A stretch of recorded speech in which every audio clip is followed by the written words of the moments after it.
पति और पत्नी की कहानी। दोस्तों, पति और पत्नी का रिश्ता बहुत ही नाजुक होता है। आज हम अपनी इस कहानी में आपको ऐसा कुछ बताने वाले हैं जिससे कि आपको बहुत ही बड़ी सीख मिलने वाली है। तो चलिए हमारी कहानी में बने रहिएगा।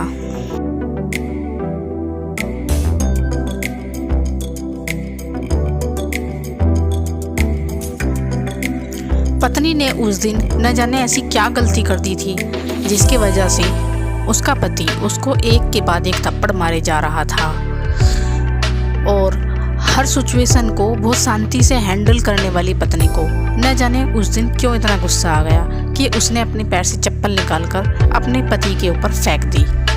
उसकी चप्पल उसके पति के बालों को छूते हुए निकल गई। मामला यहीं पर ठंडा हो सकता था, लेकिन पति ने इसको अपनी मर्दानगी का विषय बना लिया और बात बद से भी बदतर होती चली गई। रिश्तेदारों ने भी आग में घी का काम किया। किसी ने कहा कि जो औरत अपने पति को चप्पल मार सकती है वो ना तो वफादार हो सकती और न ही एक पतिव्रता हो सकती। वो एक परिवार के लिए तो क्या पूरे समाज के लिए कलंक होती है। अब पत्नी पक्ष वाले भी कहाँ चुप रहने वाले थे। किसी ने कहा कि 21वीं सदी में जो कोई अपनी पत्नी को मारता है उसको तो जेल हो जानी चाहिए। तो किसी ने कहा कि उसे कोई और पसंद आ गया होगा, इसीलिए वो अपनी पत्नी को मारता पीटता रहता है। बात कोर्ट तक पहुंच गई। दोनों पक्षों ने एक दूसरे के खिलाफ केस फाइल किया। पति ने पत्नी पर चरित्रहीन होने का आरोप लगाया और पत्नी ने पति पर दहेज का आरोप लगाया। पूरे 2 सालों तक केस ऐसे ही चलता रहा। इन 2 सालों के दौरान पति और पत्नी दोनों एक दूसरे से अलग रहते थे और इन 2 वर्षों के दौरान दोनों पक्षों के जो समर्थन थे उनकी संख्या धीरे धीरे कम होने लगी। इस समय पति और पत्नी की आर्थिक स्थिति भी बेकार हो चुकी थी, क्योंकि उनके समर्थक घर भर के आते थे, उनकी संख्या बहुत कम हो गई थी। जिससे भी पैसे की बात करता वही पल्ला झाड़कर अलग हो जाता था। और अगर कोई पैसे देने के लिए तैयार भी होता था तो वो एक बहुत बड़ा ब्याज मांग लेता था। आखिर में वही हुआ जो सब चाहते थे, यानी कि डिवोर्स। और डिवोर्स की इस शर्त से दोनों पक्षों के परिवार वाले, उनके माता पिता, उनके रिश्तेदार और यहाँ तक कि वकील सब बहुत खुश थे। लेकिन 5 साल की सुखद शादी और एक प्यारी सी बच्ची होने के बावजूद डिवोर्स की बात से पति और पत्नी दोनों बहुत दुखी थे। ये शायद इत्तेफाक ही था कि दोनों पक्षों के लोग चाय की एक ही टपरी पर जाकर बैठ गए। इत्तेफाक इसीलिए क्योंकि दोनों पक्षों के जो समर्थन थे वो एक दूसरे को आपस में जानते भी नहीं थे। वहीं कुछ ही दूरी पर पति पत्नी भी एक सीट पर आराम से आमने सामने बैठे हुए थे। तभी पत्नी ने पति से कहा, अब तो तुम खुश होगे ना, तुम्हारे मन की जो हो रही है, मुबारक हो। फिर पति ने कहा, तुम भी तो आज जीत गई हो, तुम्हें भी तो मुझसे तलाक मिल गया है ना, तुम्हें भी मुबारक हो। पत्नी ने कहा, तलाक को क्या तुम जीत का प्रतीक समझते हो? ऐसा सुनकर पति एकदम चुप हो गया। फिर थोड़ी देर की शांति के बाद पति ने कहा, मुझे अभी फ़िलहाल तुम्हें 5 लाख रुपए और हर महीने 8,000 रुपये देने का आदेश मिला है। अभी मेरे पास पैसे नहीं हैं, इसीलिए मेरा मतलब जो मेरा सिटी में फ्लैट है उसे मैं तुम्हारे नाम कर देता हूँ। पत्नी बोली, लेकिन उस फ्लैट की कीमत तो 18 लाख रुपए हैं। फिर पति ने कहा, हाँ, लेकिन हमारी बेटी तुम्हारे पास है, आगे जाकर वो बड़ी होगी तो उसके खर्चे बढ़ जाएंगे, इसीलिए तुम्हें खर्चे में थोड़ी मदद मिल जाएगी।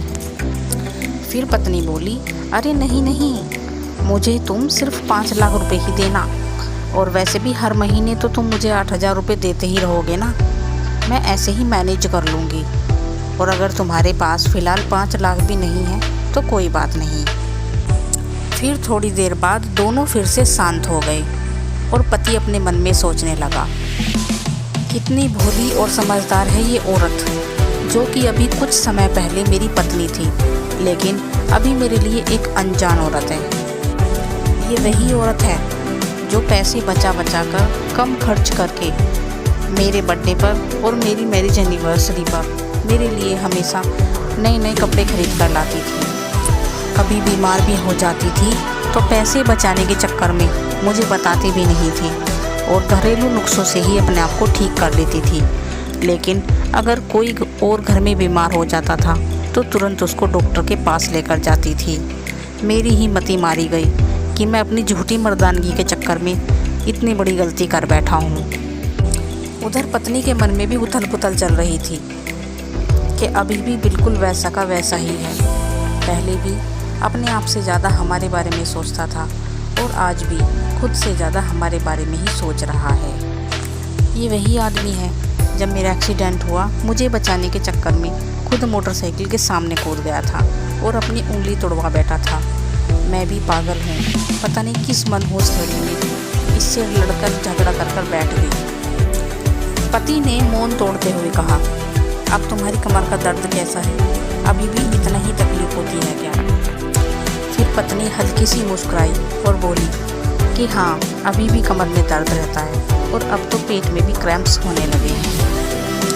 वो तो हो गई, तुम कोई योगा भी तो नहीं करती हो, अब किसी अच्छे से डॉक्टर को ज़रूर दिखा लेना, पति ने कहा।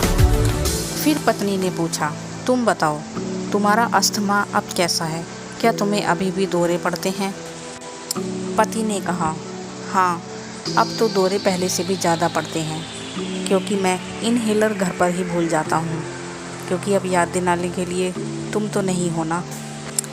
पत्नी की आंखों में आंसू आ गए और उसने कहा, तुम्हें मेरे चरित्र पर सवाल नहीं उठाने चाहिए थे, नहीं तो आज ये परिस्थिति ही नहीं आती। पति ने कहा, हाँ, तुम बहुत अच्छी हो, मैं अच्छे से जानता हूँ। मुझे तुम्हें गलत नहीं समझना चाहिए था, मैं लोगों की बातों में आ गया और मैंने इतनी बड़ी गलती कर दी। फिर पति बोला, तुमने भी तो मुझ पर दहेज का आरोप लगाया, तुम्हारी भी तो गलती है।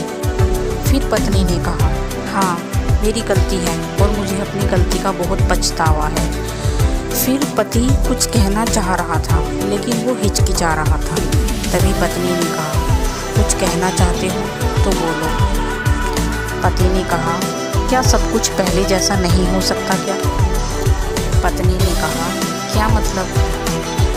पति ने कहा, मेरा मतलब कि क्या हम पहले की तरह अच्छे दोस्त और अच्छे पति पत्नी बनकर नहीं रह सकते? पत्नी ने डिवोर्स पेपर दिखाते हुए कहा, मगर ये डिवोर्स पेपर इनका क्या होगा? पति ने डिवोर्स पेपर को हाथ में लेकर फाड़ते हुए कहा कि इनको फाड़ देते हैं। पत्नी ने भी अपने पास में रखे हुए डिवोर्स पेपर उठाए और उन्हें फाड़ दिया। सभी रिश्तेदार और वकील उन्हें देखकर हैरान थे। फिर पति और पत्नी दोनों एक दूसरे का हाथ पकड़कर अपने घर की तरफ चल दिए। दोस्तों, ये कहानी उन पति पत्नियों के लिए है जो छोटी छोटी बातों पर झगड़ा करते हैं और फिर उन छोटी छोटी बातों को बहुत बड़ा बनाकर अलग अलग होने का डिसीजन ले लेते हैं। प्यार और झगड़ा तो एक सिक्के के दो पहलू हैं और हमें इन दो पहलुओं को ही स्वीकार करना होगा, तभी ये पति पत्नी का पवित्र रिश्ता अपनी उस मंजिल तक पहुंच पाएगा।